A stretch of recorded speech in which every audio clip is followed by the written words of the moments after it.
The 1985 Magnavox rebadged Panasonic VHS VCR stereo, linear stereo with Dolby Noise Reduction. And being this is 1985, it doesn't have the MTS decoder built in.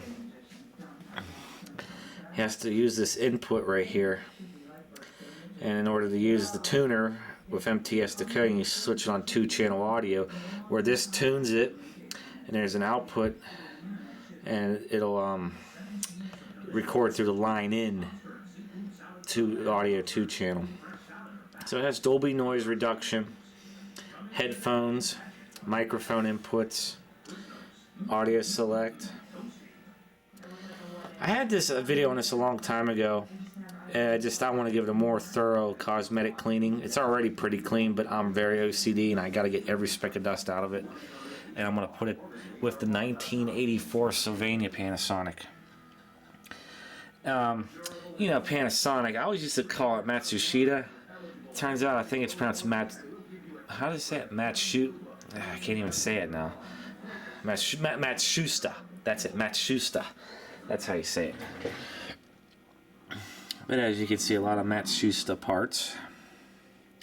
This does have an electronic tuner, but it's manual preset, and I don't know how many presets it allows. I don't know if it's 14 or what. And in fact, because I never used a tuner on this.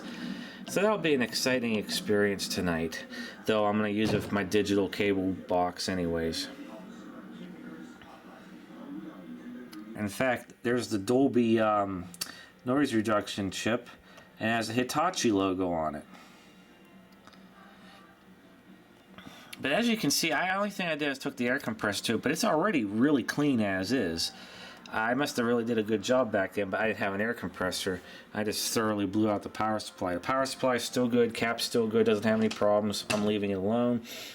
This is the front panel. I'm going to Novus it up. It's already pretty clean, but I'll polish it up. This is the main window, but it's also interesting to note there was another window right here, which is blocked off by this silverish chrome metal faceplate. So, yeah, manufactured. It's on the back. We'll get to that later. I just couldn't remember last time how good of a job I did on it, but apparently I was pretty thorough back then. But I cleaned the head and drum. As you can see, it's very, very clean now. Those alcohol lint-free wipes. The only thing, the belts in this VCR are actually still good. They're nice and snug, and you know they work just fine. However, this rubber idler tire needed replaced when I got it. It was completely dried out and full of cracks, but amazingly, it still fast forward and rewound perfectly. That's when I bought that idler tire kit. Now it works perfectly. I just cleaned it with some rubber cleaner because that was, oh geez, like 7 years ago I did. Maybe longer, man. It's been 8 years ago I did this. There's an interesting story behind me in this VCR. A coworker at my old job was talking about how they moved into this apartment and this VCR was just left there. And they were using this one instead as their main VCR. And I forget what happened. All I know is I exchanged 2003 Sony, which was a rebadged Samsung forehead hi-fi VCR for this one. You know, that was it. We just exchanged VCRs. Well, have a feeling this one still works perfectly. The other one's probably in the trash already. Walmart grade. So I'm going to finish polishing it up. We'll flip it over and take a look at it. I remember back when I got this, I had trouble pressing these buttons. Like, they're really sticky. And I couldn't barely press record, and I got to clean it off. Look, it looks like somebody spilled Coke on this. It went down in that crack right there. No damage to electronics.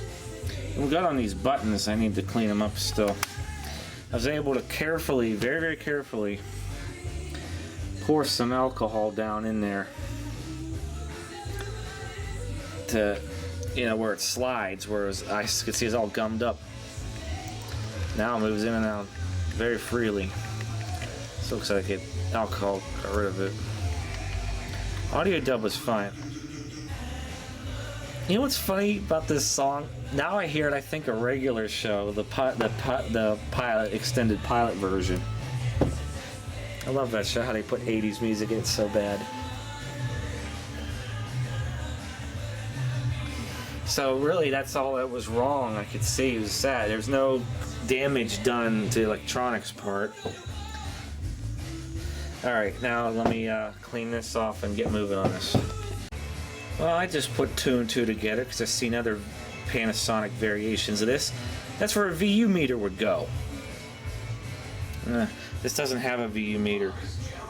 Be nice if it did.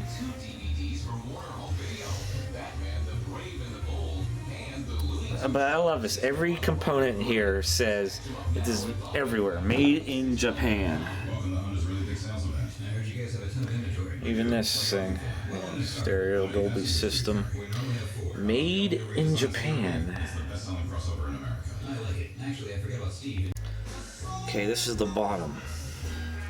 Same chassis as the 1984 Sylvania. And I really wish... I need one of these days, when next time I take apart the 1988 Sears Gold Star, I gotta compare the Gold Star chassis to Panasonic because they're near identical. Maybe I just want to see what changes there are. I mean, I remember reading some of their reverse engineered from Panasonic. I don't know. I need to know the truth on that, but whole circuit board right there. So as you can see, unlike the 84 Sylvania where the circuit board is across the whole bottom, it's only right here and a power supply and the other board on top of that. So it's a little more compact, but still has a reliable chassis in it. Okay, so next thing I want to do is, well, I can't put the, let me see, I can put the bottom cover on. I got the front cover on, all Novused up. We'll see that in a minute. We're almost done with this. I'm just going to run my tape through it real quick. Okay. Now, Panasonic, Matsushita did was take the top loading design and add a motor to it, which is, it looks like near identical to the Gold Star version, but here we go. Let's see what we got here. Play. One difference I noticed from this one to the Sylvania version is the solenoid brake makes a clunk noise whenever you first press play. And so is this 1988 Sears Gold Star. It sounds near identical on loading. Let's see how rewind search operates.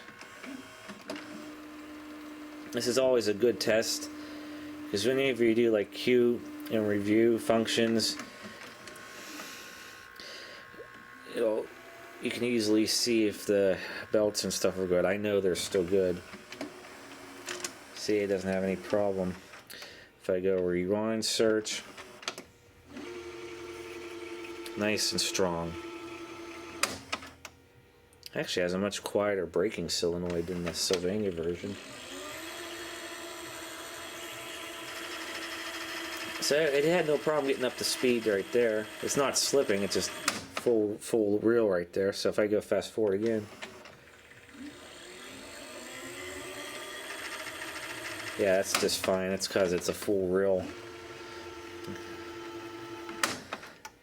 So that's working fine on the original belts. The belts are nice and tight still, no cracks. The only thing replaced was the idler tire. Perfect.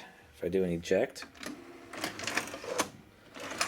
yeah, this definitely operates very differently. Let's see how my channel button works now. Oh yeah, see, before I had major difficulty just pressing this in. Oh yeah, as you can see, it goes to channel 01. It is a cable ready device. I don't know, I think it would probably only be 110 channels. So we'll have to see how this is, because I never had this hooked up to a cable TV system like I mentioned. Okay, well, let's put this back together.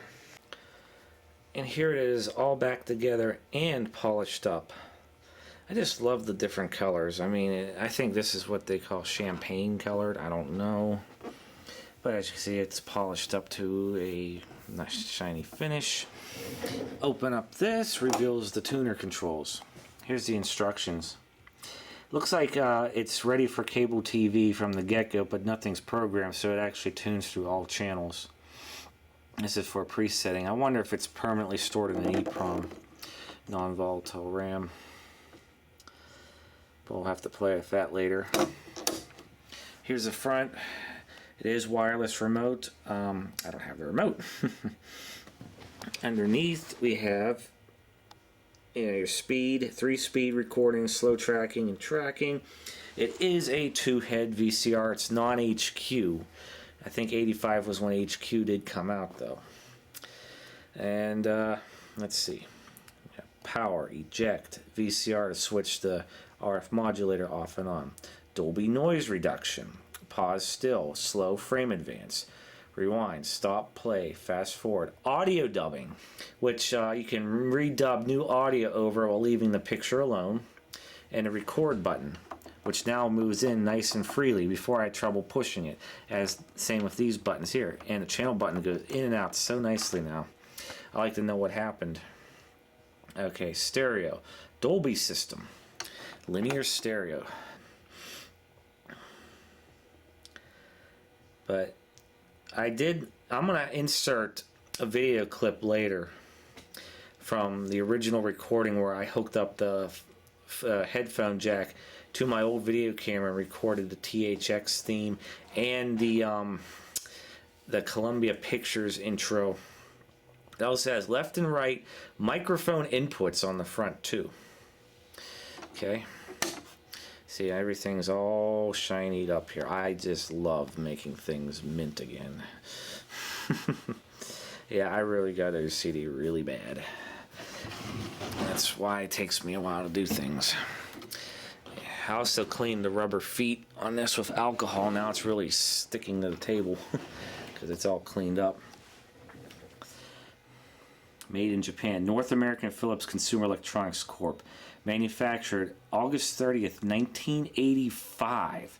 I was only 3 years old when this was made. I put deoxit on all the outputs. As you can see, has a camera remote jack, RF modulator. For some reason, the sharpness control's in the back here. You know, still has your standard twin lead 300 ohm UHF jacks, VHF, but this one is cable ready. And if you see this little blank plate here, a receptacle will go there to plug your television into. The early 80s ones really had, that was a big thing on a lot of them. I have a few VHS machines like that. And this one's blanked out. But this is the back of the unit. And it's polished up on the bottom too. I Vinyl-X the power cord. Alright, I got the 1985 Magnavox rebadged Panasonic hooked up with the 1984 Sylvania Panasonic and the 1979 Sears. I want these two together because they're both North American Philips units, which are just Panasonics.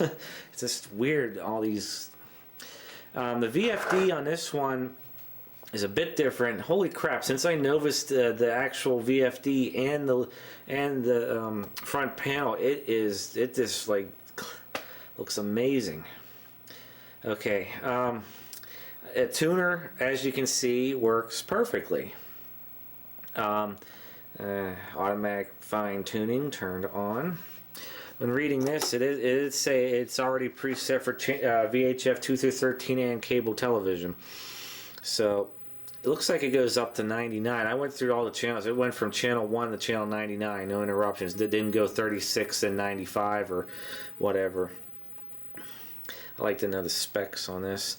So I could sit down and program it, but I really don't have a need. I'm running it through the Comcast digital converter box, since I only get like 16 channels on analog now. Let's see what we can check out here. Here's the on-off switch for preset, band select, tuning preset up and down, automatic fine tuning reset, and channel skip. I know if you turn it on, it displays the band meter. It says VHF low, which is channels 2 through 6. In fact, when I did that, you can tell automatic fine tuning got disabled because it looks kind of funky. I bet you if I yeah, see, I'm tuning it now.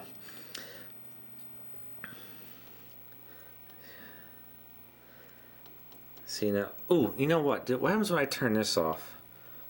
It turns automatic fine tuning off, and I guess I can cycle through this. And then I think,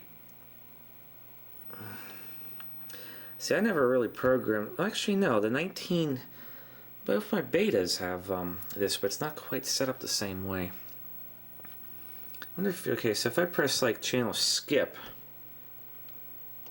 okay, so you can tell what channels to skip, and you only program channels you want in the memory. Well, let's see what happens when I press band select. VHF high, which is channel 7 through 13, UHF, and back to here. I'll mess with this later. Oops, I want automatic fine tuning on. There, automatic fine tuning is back on. I always like how they have these little compartments on the top of these vintage VCRs. Okay, the VFD is very similar to that of the 1984 Sylvania version. The numbering is a little more compact, I guess you could say, and you can see the tape counter in a different location. But everything's very similar. They kind of cheated a little because look, it says standard play, long play, and super long play. They combined it. Though if I remember, oh no, I'm wrong. Okay, ignore my statement there. I never I've used this one for timer recording. This is a one event only timer record on the Sylvania, but this was a low end VCR for 1984. I'd say this is probably mid-range, maybe.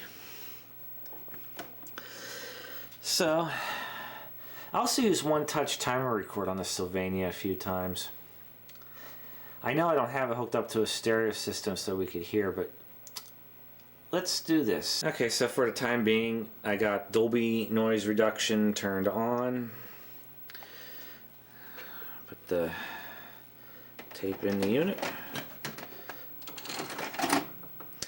Okay, tape in, and we're going to press play. As you can see, if you watch my previous videos, it sounds very similar to the 1984 Sylvania, but the solenoid doesn't go clunk at the beginning for the break. Okay, let's see, my tracking control. I have slow tracking and regular tracking. Okay, it's in the center. Yeah, look, it's fine in the center, but well, let's see. I think I have to hold it in. Yeah.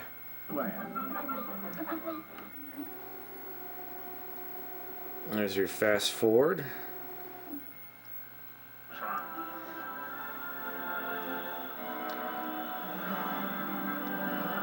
This movie would be in mono anyways. Timeless gifts of imagination, inspired by Walt Disney's extraordinary vision.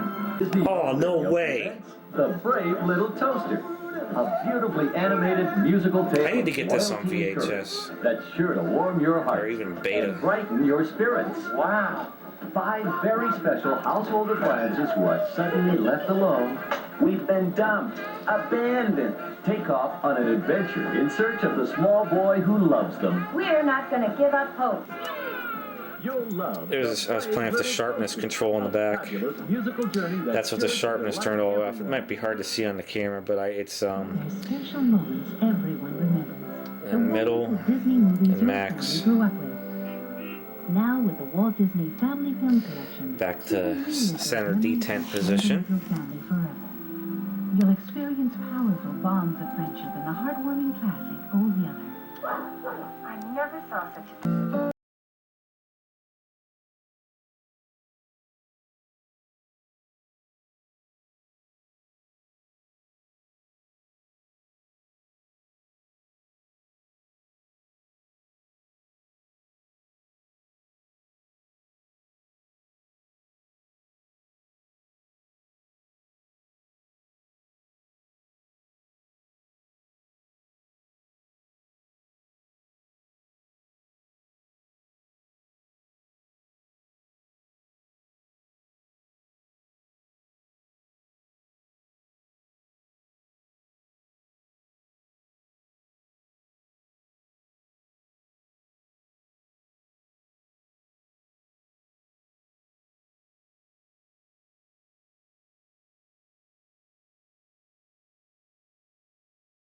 Oh, here. You know something, Robin?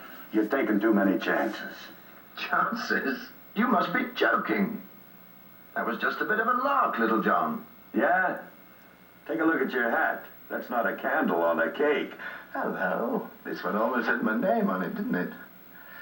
They're getting better, you know. You've got to admit it. They are getting better. Yeah, the next time that sheriff will probably have a rope around our necks. Pretty hard to laugh hanging there, Rob. Okay.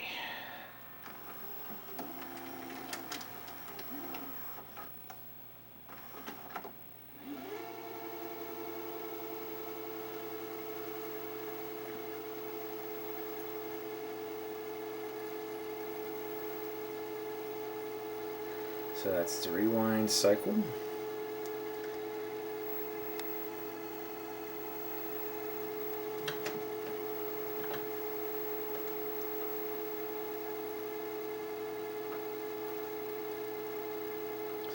Yeah, it's my shirt reflecting off of that. I don't know why it got so bright.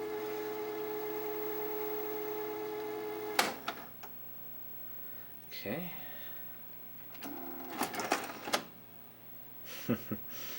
Eject.